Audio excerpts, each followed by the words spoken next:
Tengan muy buenas noches, estimado público que se encuentra en esta aula gnóstica. Hoy vamos a exponer el tema que se llama la cultura gnóstica tolteca, y vamos a desarrollar este tema en base a las enseñanzas que nos hubiese dejado el maestro Samael Aún Weor, y también siguiendo la línea de un gran representante gnóstico que él tenía el grado de Nahuatlato. Se le llama así a las personas que hacen investigaciones profundas acerca de lo que es la cultura maya, azteca o relacionado a lo que tiene que ver con la antropología. Me refiero al señor Víctor Manuel Chávez Caballero, que él en un tiempo determinado estuvo a cargo de Ajeacac en México. Primero, antes que nada, quiero decirles de que hay que hacer una gran diferencia entre lo que es la antropología sagrada y la antropología académica. Para hablar de la antropología sagrada tenemos que hacer un énfasis en los diferentes símbolos que nosotros encontramos en todos los hallazgos que contienen lo que es la antropología académica.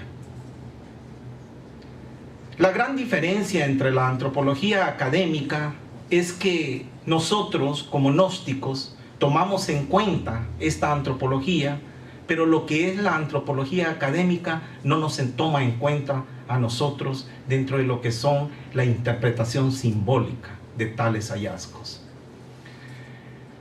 Para comenzar a hablar acerca de lo que es la cultura tolteca, tenemos que hablar precisamente de algo que nosotros en el esoterismo le conocemos como la nostalgia del paraíso. Evidentemente, cuando nosotros empezamos a analizar este arquetipo profundamente, lo encontramos en todas las culturas.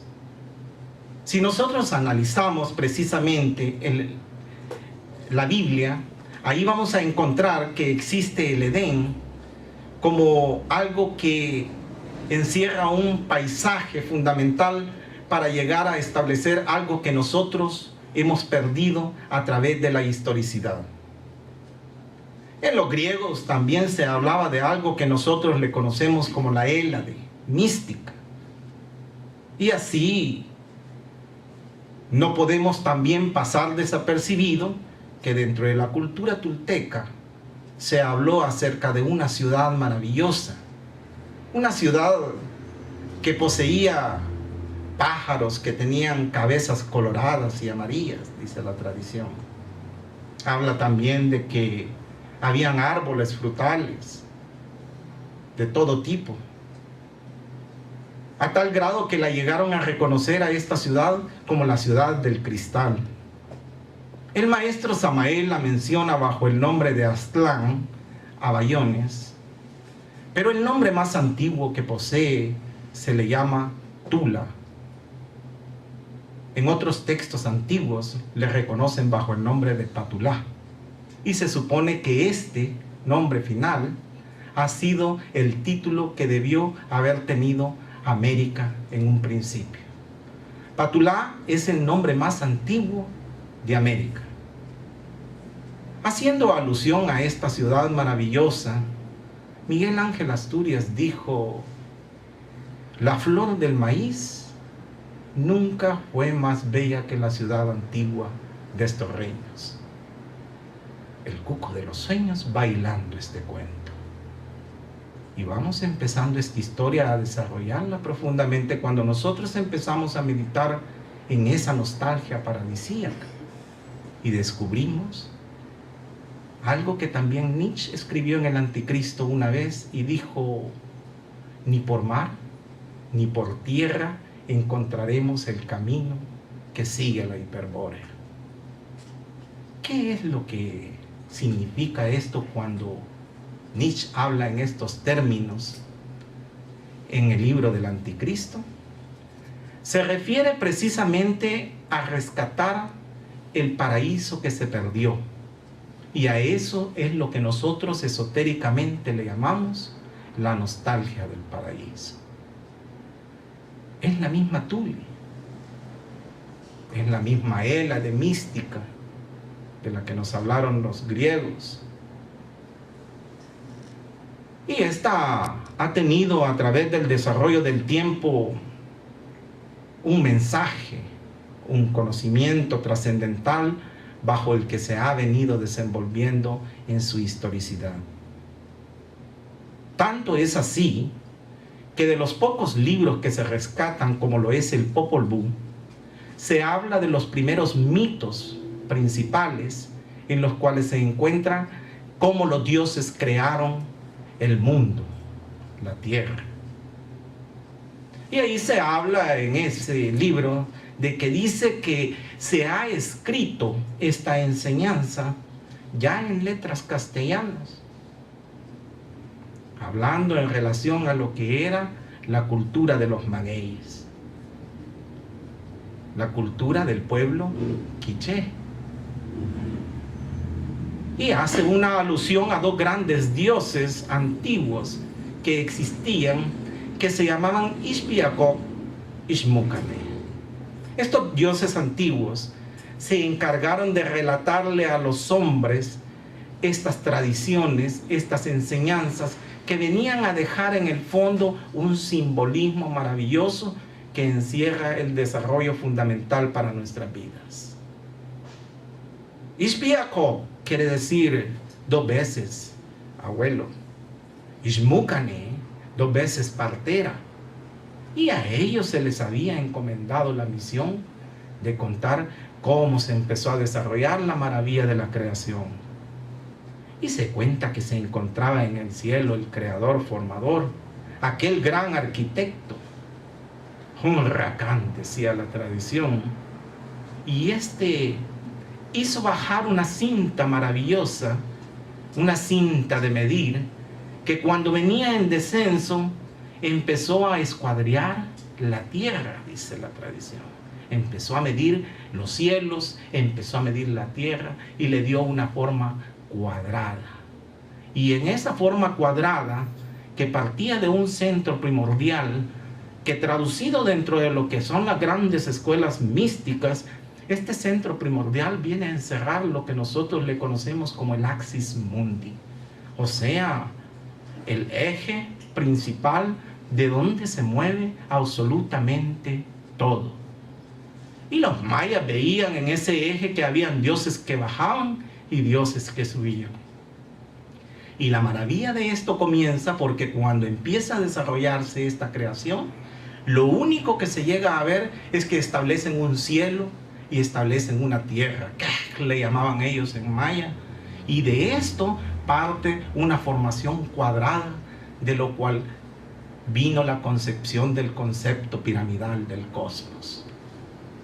Entonces, cuando nace este concepto piramidal, nacen 4 puntos primordiales de que emanan de un punto central, y ese punto central fue reconocido por las grandes escuelas como el dios Ometeotl. Ometeotl es el Dios primordial, Dios único, Dios absoluto. Hunauku, decían en otras tradiciones mayas, refiriéndose a aquel señor que venía a representar lo que era el dador del movimiento y la medida. Es muy maravilloso comprender que en la medida en que nosotros vamos estudiando esotéricamente este conocimiento, nos encontramos en que cada sabiduría maya venía contenida a través de algo que nosotros les conocemos con el nombre de glifos. Y los glifos son como un legado, son prácticamente una enciclopedia en la cual cuando nosotros místicamente vamos penetrando en ellos, vamos adquiriendo un conocimiento trascendental que nos permite que haya un desarrollo profundo en la conciencia. Tanto es así que cuando nosotros empezamos a estudiar los códices, nos juntamos con un glifo sagrado que tiene la forma de un triángulo, en el cual, en ese triángulo, en el propio centro, nosotros encontramos un nudo. Y ese nudo se le conoce como el nudo de la integración. Pero, ¿integración de qué? Cuando estamos hablando de lo que es Dios en esencia, bajo la forma de Ometeotl, llámesele Ujunauku, llámesele también Hunrakan, tiene tres formas de manifestarse. Y eso es lo que representa este glifo en forma de triángulo. Representa primero a Hunrakan, Kakulha Hunrakan y Chipika Kakulha. Entonces uno venía a ser lo que era el rayo primordial, el otro venía a ser el rayo pequeño y el otro venía a ser el rayo un pie. El rayo primordial también se le conoce como un pie, porque representaba al Dios que tenía una sola ley, una sola medida, y por lo tanto la integración de esas tres fuerzas se veían reunidas en aquel nudo maravilloso que nosotros encontramos en el centro, y que justamente este es el símbolo primordial para reconocer a Dios en una forma simbólica dentro de los mayas. Nunca ha habido una interpretación acerca de este glifo, porque Thompson y otros grandes investigadores cambiaban la imagen de Ometeotl por otros dioses y hacían una confusión plena, en la cual nosotros, cuando queríamos llegar a una concepción más literal y más profunda, no podíamos establecerla. Y ese ha sido quizás la causa causorum, porque es que nosotros no nos logramos encontrar desde el punto de vista antropológico con lo que es nuestra propia cultura. Y que prácticamente, si nosotros la encontramos, como dijo un proverbio por ahí, es el principio de lo que nosotros vamos a llegar a ser. Ya que hemos hecho profundamente esta introducción, ahora vamos a entrar en materia acerca de lo que es la gran cosmogonía maya. Es interesante que cuando nosotros empezamos a estudiar a los mayas, debemos de penetrar profundamente en entender cómo ha venido el proceso del desarrollo de los dioses a través del tiempo, para poder comprender una sola cosa: el proceso de la energía. Por ejemplo, se habla dentro de la teogonía de Chávez que nosotros tenemos un Dios primordial, y ese Dios primordial se le conoce con el nombre de Ometeotl. Ya esto yo se los había dicho anteriormente. Y este Ometeotl se encargó, como les dije, de expandir la energía tirada hacia 4 puntos cuando empieza la creación. Y estos 4 puntos crearon 4 gigantes enormes que se les conocía con el nombre de Bacaos. Estos Bacaos optan la forma de ser gigantes porque lo que querían dar a entender en la simbología los mayas era de que no eran hombres comunes, eran hombres que eran capaces de tocar las estrellas.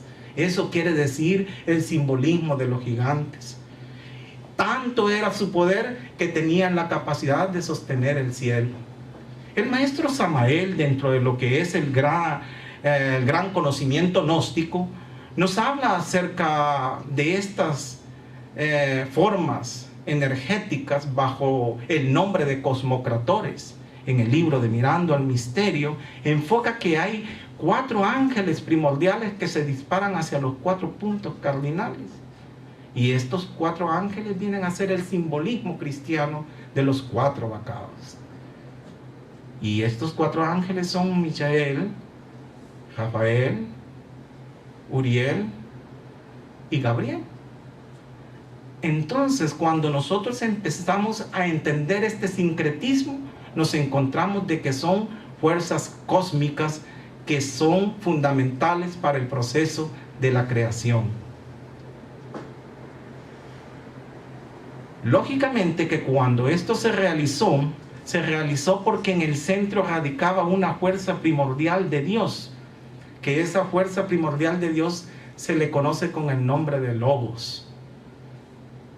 El Logos creador, o sea, estamos hablando de la segunda fuerza del Padre, que es el Hijo. Eso venía a ser la parte central de estos 4 puntos cardinales, de donde venían a formarse las 4 direcciones. Tanto es así que los mayas, como no podían identificar esa fuerza, ellos le conocieron bajo el nombre de una piedra que gime, una piedra que habla. Esa piedra que gime o piedra que habla se le llama acantún. El acantún no era que una piedra tenía que hablar directamente, sino que si ustedes analizan profundamente van a encontrar que en los evangelios Cristo es reconocido como una roca perfecta. Y no solo eso, sino que también representa el verbo. Tanto es así que cuando nosotros vemos la piedra que gime entre los mayas, estamos simbolizando simplemente al logos solar del Cristo, que es el verbo creador. Y de ese verbo creador emanaron 4 formas, que una se le conoce con el nombre de Cha, que representa el camino rojo. La otra es Canal, que representa el camino negro. Ekel representa el camino amarillo. Isaac representa el camino blanco. Estos 4 caminos vienen a interpretar, como les dije anteriormente, los 4 puntos cardinales donde aparecen esos 4 cosmocratores del universo. Así pues, Ometeotl representa al Dios único, al Dios esencial. Pero después este Dios esencial tiene la necesidad de manifestarse, porque Ometeotl no tiene forma, ya explicamos que era un glifo. Pero cuando opta por una forma, se convierte en un Dios que toma dualidad, y aquí se convierte en Ometecutli, hablando en una forma masculina, y Omecihuatl en forma femenina. Estos dioses representan, en cierta manera, 2 grandes aspectos de lo que son una sola cosa. Lo que nosotros le conocemos el Dios manifestado o Dios demiurgo en la tradición. Ya hemos explicado estos términos de demiurgo en otras clases, pero vamos a explicar una vez más que el demiurgo tiene 2 aspectos. Y aquí los 2 aspectos están encerrados por Tonacatecutli, Tonacasihuatl, bajo la forma de Ometecutli y Omecihuatl. Mencioné 2 nombres que estos más adelante los vamos a explicar, pero que vienen a ser la misma energía representada de otro modo. Ahora bien, cuando estas 2 fuerzas se van expandiendo en el cielo, toman una forma masculina y toman una forma femenina. Y entonces se convierten, este Ometecutli y Omecihuatl se convierten en Citlalinicue y Citlactonal. Citlactonal representa el espacio celeste. Citlalinicue representa también el espacio celeste, pero femenino. Cuando hablamos de espacio celeste, estamos hablando de una fuerza energética que existe prácticamente en el cosmos. Citlali quiere decir en lengua náhuatl estrella, quiere decir luminosidad, quiere decir energía cósmica. Prácticamente cuando ilustramos esta energía cósmica en el cielo, estamos hablando de una energía que dentro de la Cábala, si ustedes lo analizan bien, después de Keter se desprende una fuerza que se le conoce con el nombre de Jochma y la otra con el nombre de Binah. Entonces prácticamente estos citlalis vienen a ser 2 representaciones de lo que son esas esferas dentro del marco cabalístico. O sea, cuando nosotros entendemos que es un espacio celeste, estamos hablando de un espacio energético que corresponde a 2 esferas que son las de Jochma y Binah. Esos son Citlalinicue y Citlactonal. Después de estas 2 grandes fuerzas, viene una 4ª fuerza que se manifiesta, y entonces aparecen Tonacatecutli y Tonacasihuatl. ¿Quiénes son estas 2 fuerzas? Son fuerzas principales que emanan también de aquellas dos fuerzas que son Ometeotl, también son Omecihuatl y también es Ometecutli. ¿Por qué son estas dos fuerzas? Porque son una derivación de un proceso energético que viene descendiendo, que viene en un estado de descenso para poder venirse a manifestar. Lo único que cuando ya hablamos de Tonacatecutli, estamos hablando prácticamente de una fuerza que se viene a condensar en el sol. ¿Por qué? Porque representa el carrizo de bambú. Eso representan. Y los carrizos de bambú representan los rayos del sol. Eso representan los carrizos de bambú. Y entonces cuando esto desciende a la tierra para tocarla, para besarla y calentarla, entonces esas fuerzas se les conoce con el nombre de Tonacacíhuatl. Así ya cuando se ha condensado toda esta energía en el sol y ha descendido a la tierra recoge también esta energía. Y crean otros dioses, los mayas, que se conectan a esa energía, que se le conoce como Tlalnantzin y Tlaltecutli. Tlalnantzin viene a ser la energía que le da, que se carga sobre la tierra y le da forma. Tlaltecutli es el que se encarga prácticamente de generar la energía para que esta energía, cuando entre a la tierra, sea capaz de crear toda la naturaleza. Y volvemos a encontrar otra vez los pares opuestos dentro de lo que es la tradición maya, pero ya aplicado dentro de lo que es el plano terrestre. Y así la energía prácticamente va extendiéndose y llega hasta lo que es el elemento agua. Y cuando llega en el agua, se condensa la energía para darle vida al agua. Entonces ya se le conoce como Chalchutlicue. Y cuando genera vida, Chalchutlactona. Entonces volvemos a encontrar estas dos fuerzas que estaban antes manifestadas en la parte terrestre, ahora se vienen a manifestar en la parte acuática. Y es así como cuando ya esta energía ya desciende a los planos infernales, se convierte en otra energía que ya es más inferior y que se le conoce bajo el nombre de Mictlantecutli en la parte masculina y Mictlancigual en la parte femenina.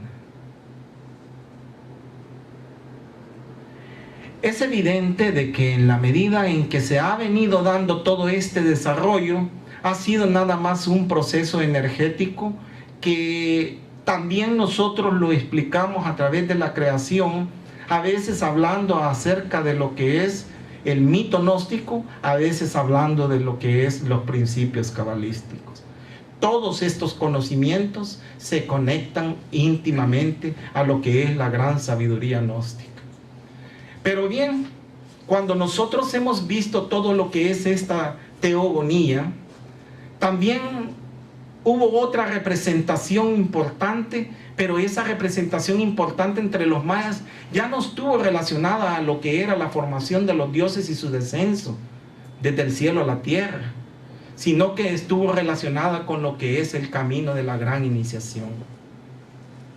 Y para esto tenemos que hablar que dentro de algunos cultos se habla de que Ometeotl tuvo 4 hijos. Así se dice en la tradición.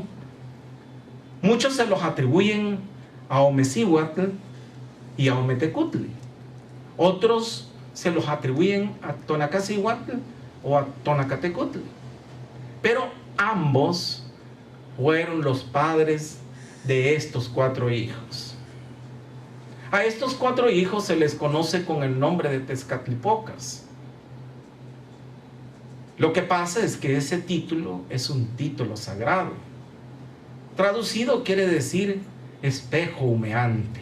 Eso es lo que quiere decir. O sea, representa también todo lo que está relacionado íntimamente con el ocultismo. Con eso se vincula esto. Pero ¿por qué hablamos de 4 hijos en relación a lo que es la iniciación? Bueno, porque precisamente cuando nosotros encontramos que estos hijos nacen, cada uno de ellos tiene un concepto, cada uno de ellos tiene un color, cada uno de ellos tiene una manifestación profundamente esotérica. Primero vamos a hablar acerca de Yayauqui. Yayauqui se le conoce con el nombre del Tezcatlipoca negro. Él es prácticamente la ovejita negra de la familia, y eso lo vamos a explicar más adelante porque es que se le conoce bajo el nombre de Tezcatlipoca negro. El segundo es Tlatlauqui, que también se le conoce con el nombre de Tezcatlipoca rojo. Este está relacionado íntimamente con lo que tiene que ver el sacrificio. Y el tercero se le conoce con el nombre de Coxauqui, que es el Tezcatlipoca azul, pero también está representando en los caminos el color amarillo. Y por último tenemos la personificación más elevada, la más trascendental, Iztaccalcoatl,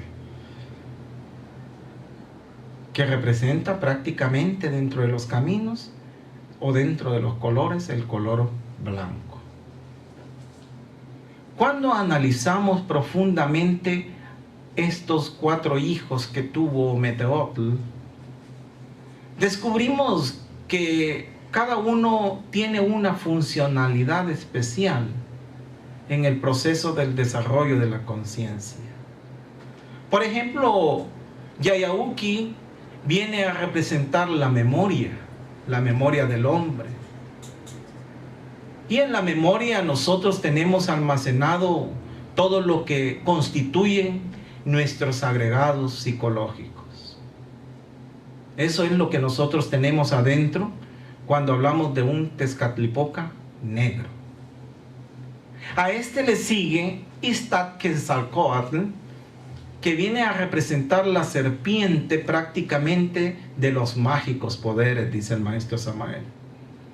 O sea que representa la energía en ascenso del Kundalini, la cual prácticamente requiere un sacrificio profundo para poderla desarrollar. Eso sería Iztaccalcoatl, que viene a representar el color blanco. Después tenemos la forma de Coxauqui, Tezcatlipoca, que este tiene la forma azul, la forma de un color azul, y representa la lucha constante de los pares opuestos, de los cuales se rescata o se libera la fuerza del sol. Y por último viene la parte más triste y la más profunda de lo que son los 4 hijos, que es prácticamente el sol desgarrándose, el sol muriendo en el horizonte, porque este representa al Tezcatlipoca rojo, Tlatlauqui. Nada más que en algunas partes de algunos textos se le conoce bajo el nombre de Camaxtle, pero quizás el nombre que ustedes van a reconocer más común es el nombre de Xipe Totec, que representa al Señor desollado, y que prácticamente este Dios se sacrifica a sí mismo para poder nacer de una forma más pura otro día. Esto es lo que los indígenas trataban de contarnos a nosotros a través de estos 4 hijos. Hay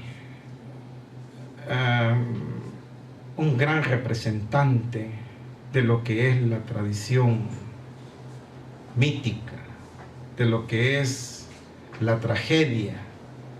Y para eso vamos a hablar de un señor que se le conoce bajo el nombre de Murray.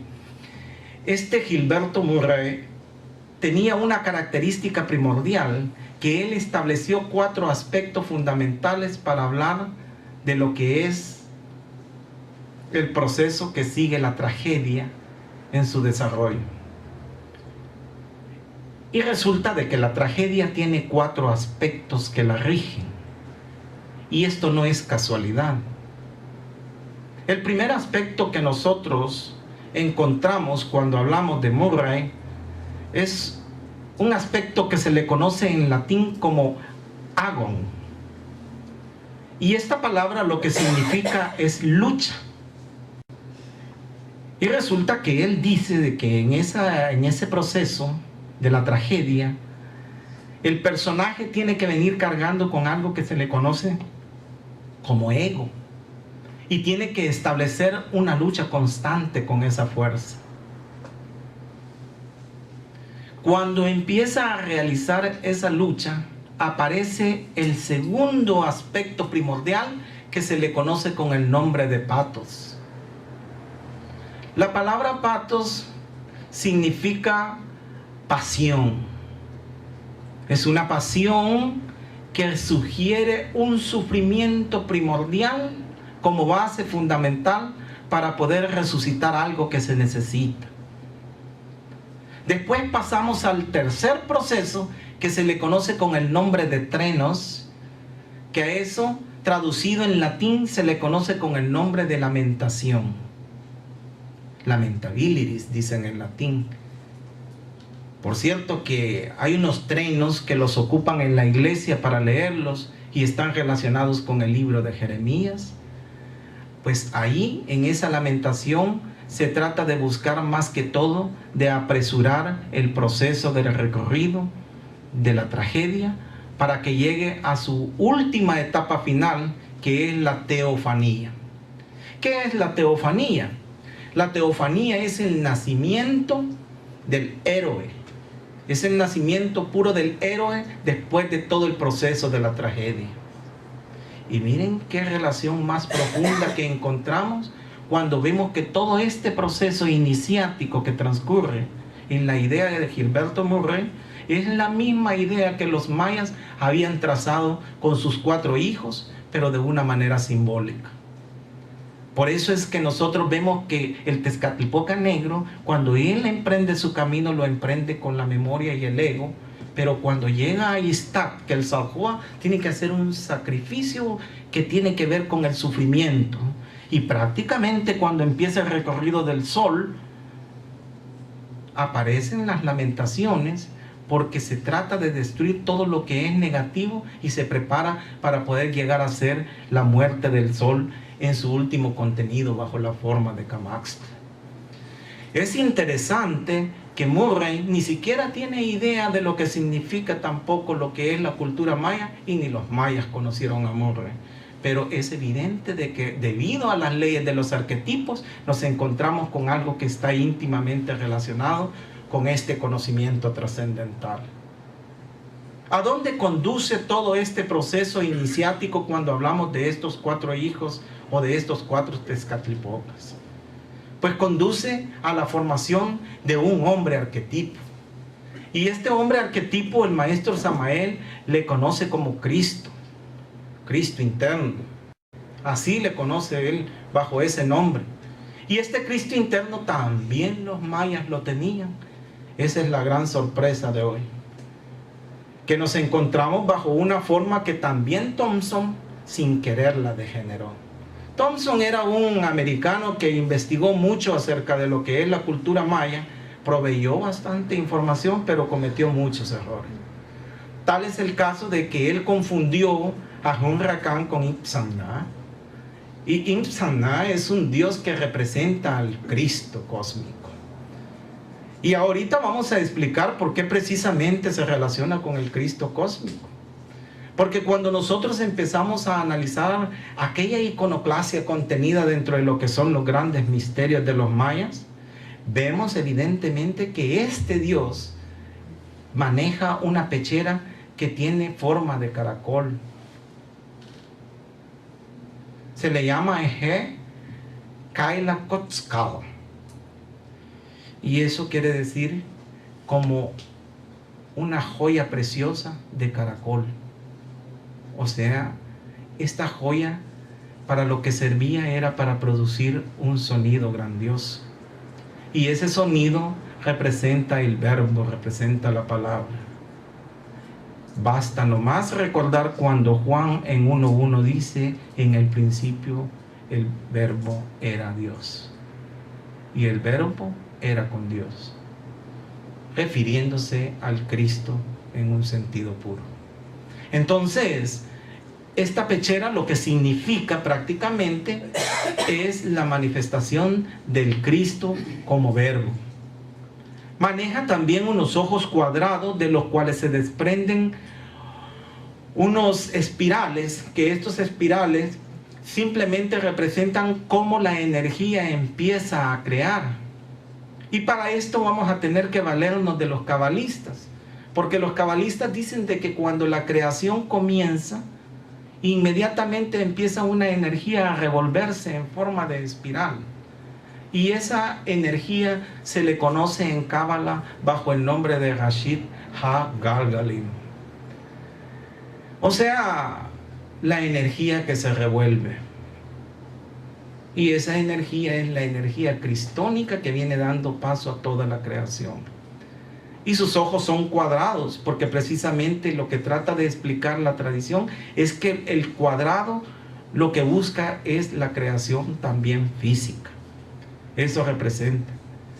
En una de las grandes estelas que fue hallada acerca de Itzamna, se le ve a él sentado en el centro y a un lado acompañado de unas lagartijas en los 4 puntos cardinales, y estas lagartijas tienen doble cabeza.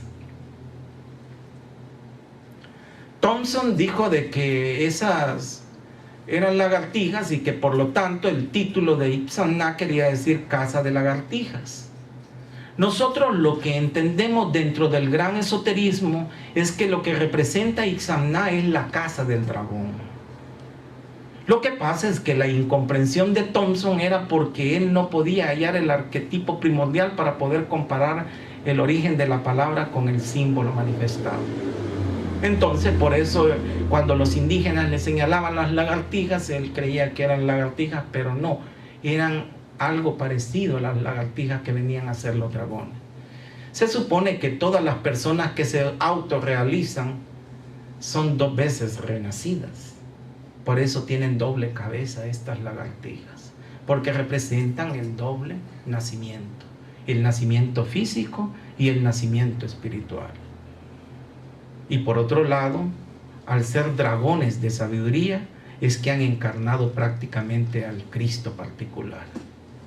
Es decir, han encarnado la forma de Itzamna en una de sus manifestaciones maya. Pero también Itzamna tenía un símbolo sobre su frente, que era un símbolo que representaba el secreto del conocimiento. Ese símbolo se le conoce al glifo con el nombre de Akbal. El Akbal quiere decir oscuridad, quiere decir ocultismo. O sea que toda la sabiduría gnóstica, toda la sabiduría esotérica contenida en el pensamiento de la divinidad constituye un conocimiento secreto. Y miren la relación que guarda cuando opta el título de Akbal como conocimiento secreto. Podemos observar prácticamente cuando vemos el árbol de la vida de que Jochma, siendo el hijo, también representando la forma de Itzamna en una forma cabalística, representa la sabiduría. Y hasta los cabalistas dicen que hay 2 tipos de sabiduría: una sabiduría que es inferior y una sabiduría que es superior. Pero ambas sabidurías se mantienen ocultas para el profano. Por eso ustedes van a ver el glifo del Akbal en la frente de Itzamna. Se ilustra también como un viejo desdentado, porque también quieren manifestar de que tiene un concepto eterno. O sea que no muere. Esta fuerza divinal es eterna. Eso significa. Entonces, esta es toda la iconoclasia que tiene Itzamna y que encierra prácticamente la representación del Cristo cósmico. Pero también existe una fuerza que desciende, que ya no se le llama simplemente Itzamna, se le llama Itzamna Kav Ayin. Y de esto casi los antropólogos no les gusta hablar, pero sí dicen de que se trata no de la forma celeste de Dios, sino de una forma terrestre de Dios. O sea, estamos hablando del Cristo que desciende a vivir entre los hombres para entregar un legado, para entregar un colegio a los hombres. ¿Cómo recibe el nombre en maya esta fuerza? Se le conoce con el nombre de Bolam Saakal, que traducido quiere decir 9 generaciones. Eso quiere decir.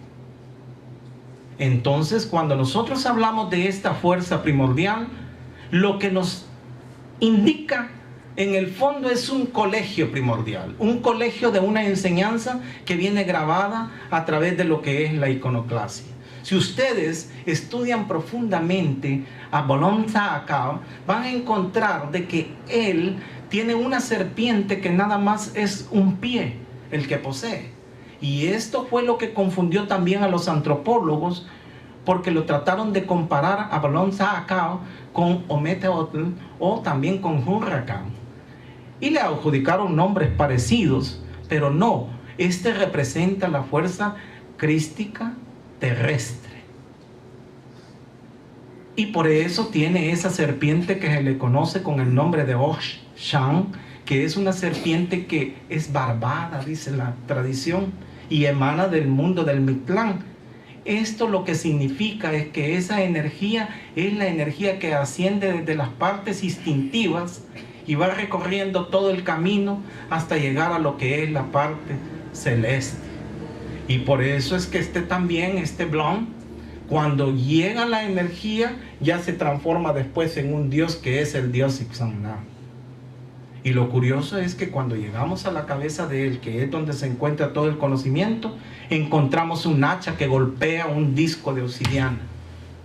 Y esa hacha viene a representar en cierta medida lo que es la comprensión psicológica sobre lo que son todos los pensamientos negativos que están incluidos dentro de lo que es el espejo de la obsidiana, que es la memoria. Es decir, en la medida en que nosotros empezamos a trabajar con la comprensión de nuestros defectos, estamos en calidad de romper ese espejo. Y si hacemos ascender la energía de la serpiente de los instintos que emanan del Mictlán, estamos también en la capacidad de alcanzar un balance espiritual, un balance de perfección como el que maneja Ixamna Kabain, Bolam Saakal, que se para nada más con un pie. Y aquí hay un misterio. Más allá de todo lo que es la figura de él, maneja un cetro secreto. Este cetro secreto se le conoce con el nombre de Omisochen.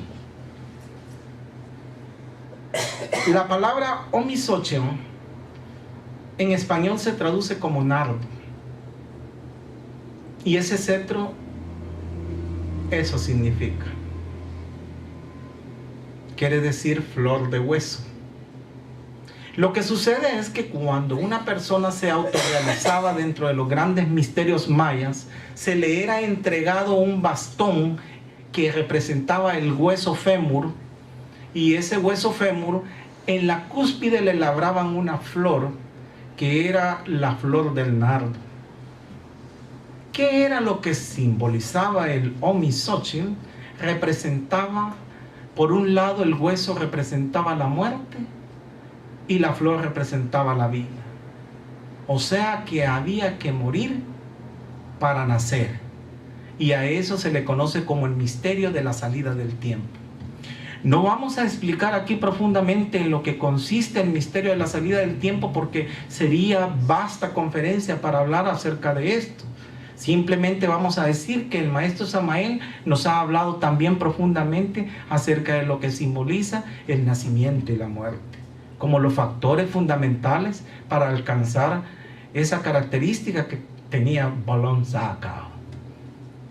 Entonces, la representación mística de este Dios era una representación que buscaba más que todo el desarrollo espiritual, y por eso les dije anteriormente que esta deidad representa el colegio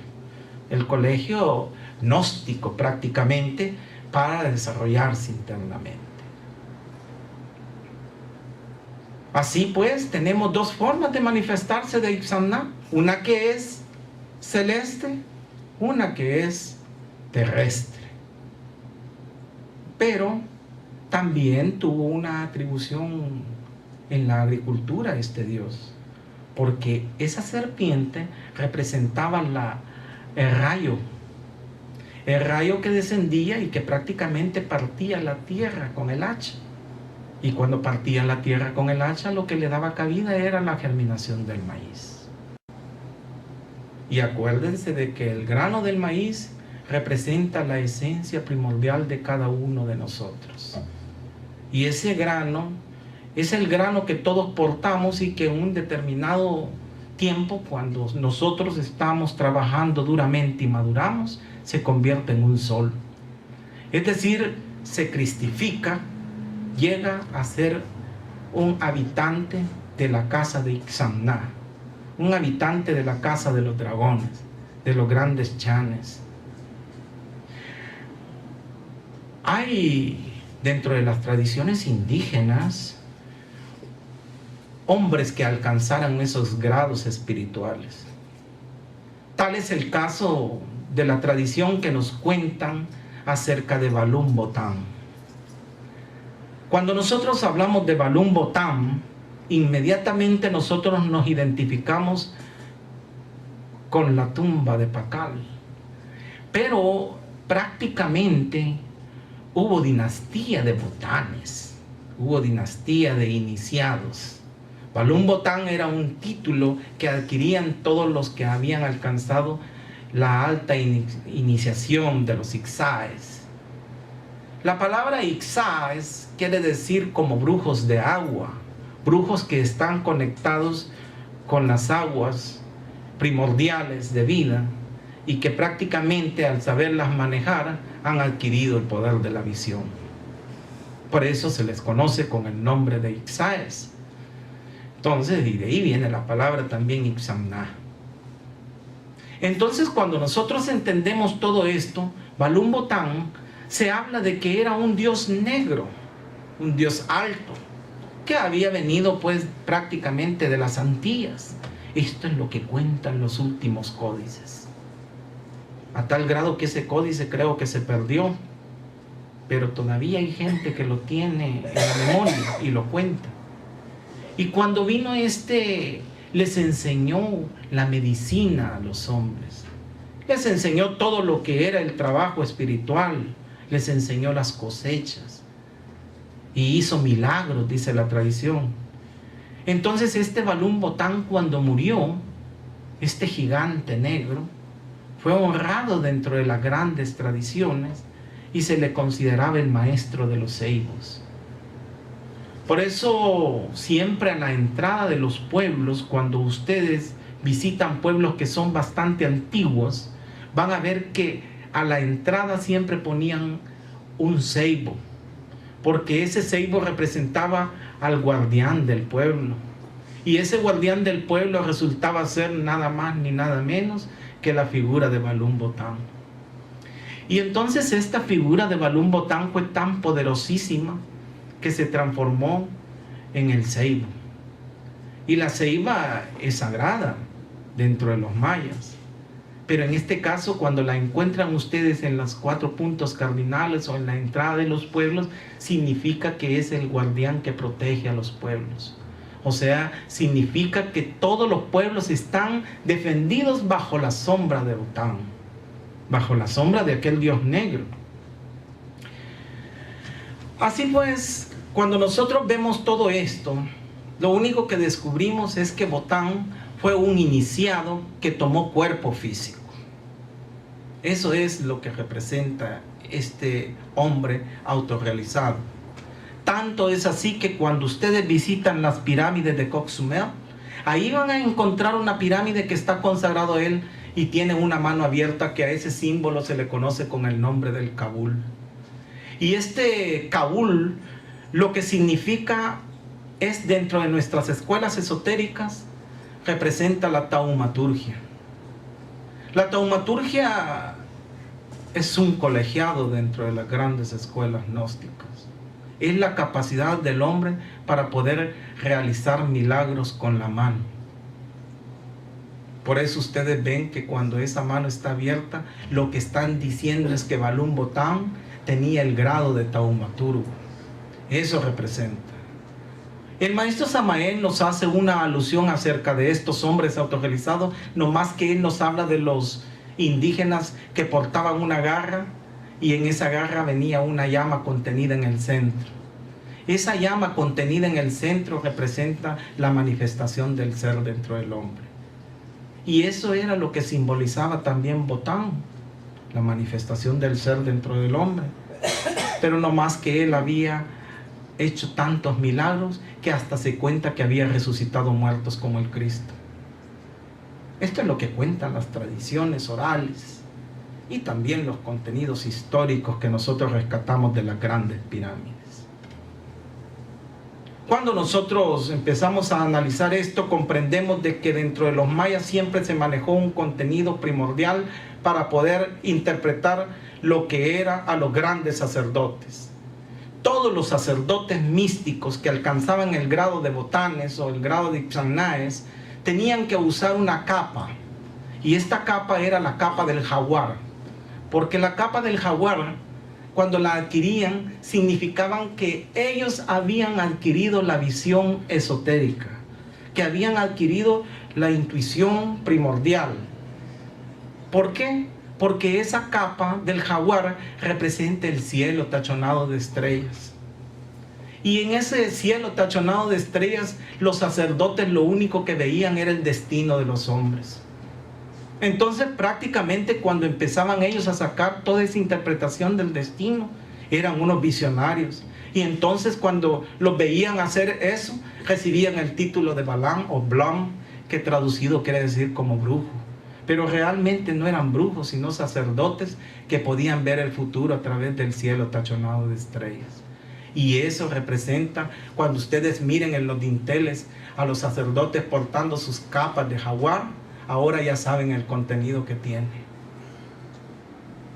Voy a concluir diciendo nada más y recordando algo que el maestro Samael hubiese escrito en el libro amarillo, donde nos cuenta de que dice que los sacerdotes aztecas, cuando entraban a sus templos, ellos cantaban una oración que decía: que los soles de entusiasmo alumbren el camino, que el shock cante a vuestro paso, que las fuerzas del tigre os acompañen, que los cocuyos de sabiduría iluminen vuestro intelecto, que el pirc rumoroso de sombra vuestro descanso, que las ranas de esmeralda vayan croando por el camino sin descanso, que ella, la naturaleza, sea pródiga con vosotros, que la fuerza universal os bendiga y dirija.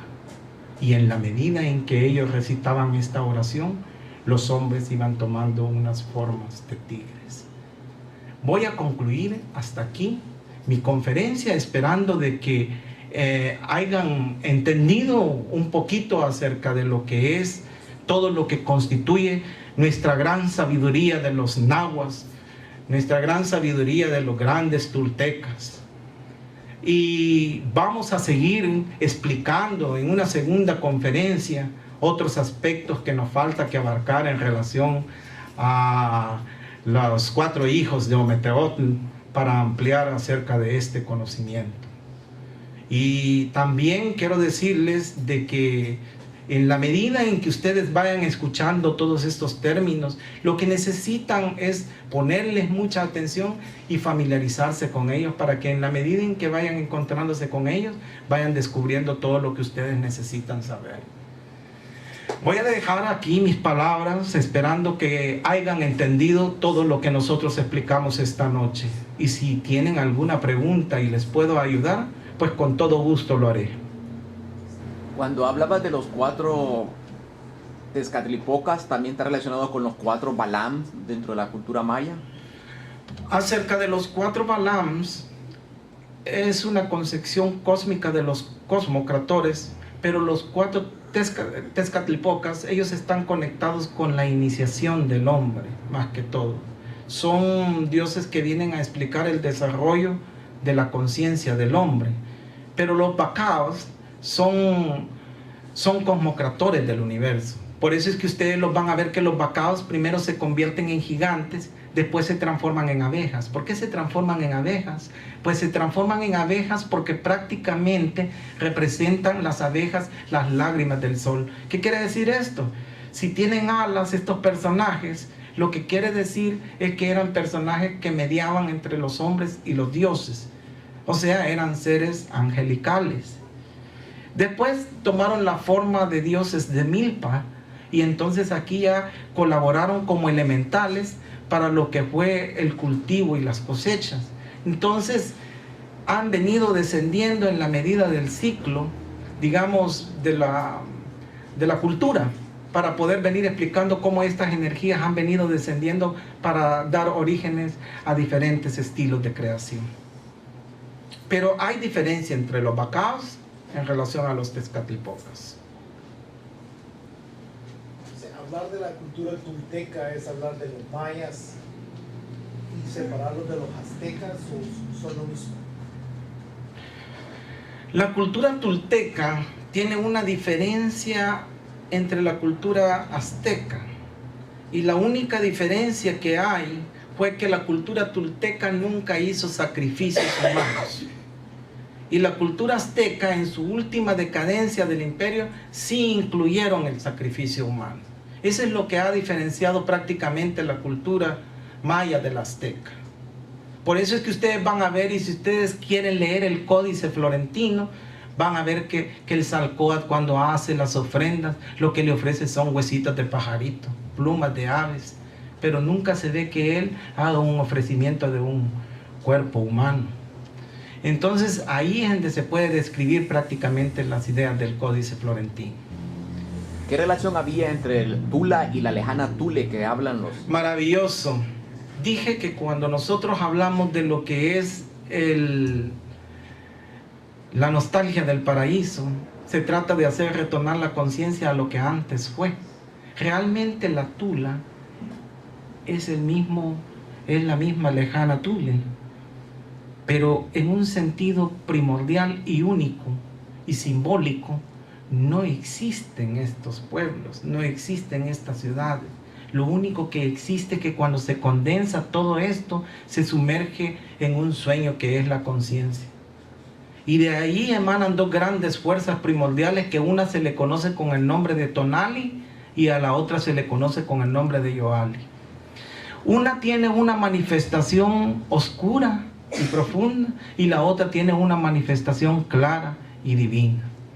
Entonces, estas actividades de la conciencia se ven abrigadas dentro de un círculo, y entonces es cuando nosotros empezamos a entender lo que significa el jardín del Edén, empezamos a entender lo que significa la lejana Thule, lo que representa también esta ciudad que fue Aztlán, Abayones, que traducido ellos lo traducen como lugar de las garzas blancas, y lo ubicaron en la ciudad de Nayarit, pero realmente no encuentran nada que conecte con la existencia de ese lugar.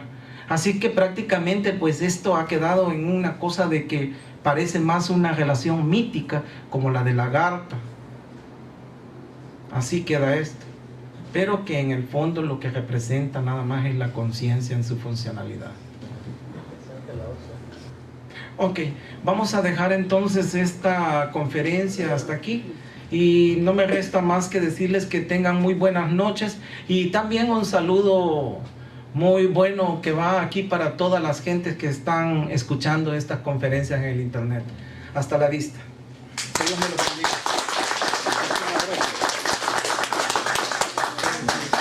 De América. Haciendo alusión a esta ciudad maravillosa, Miguel Ángel Asturias dijo: la flor del maíz nunca fue más bella que la ciudad antigua de estos reinos. El cuco de los sueños bailando este cuento.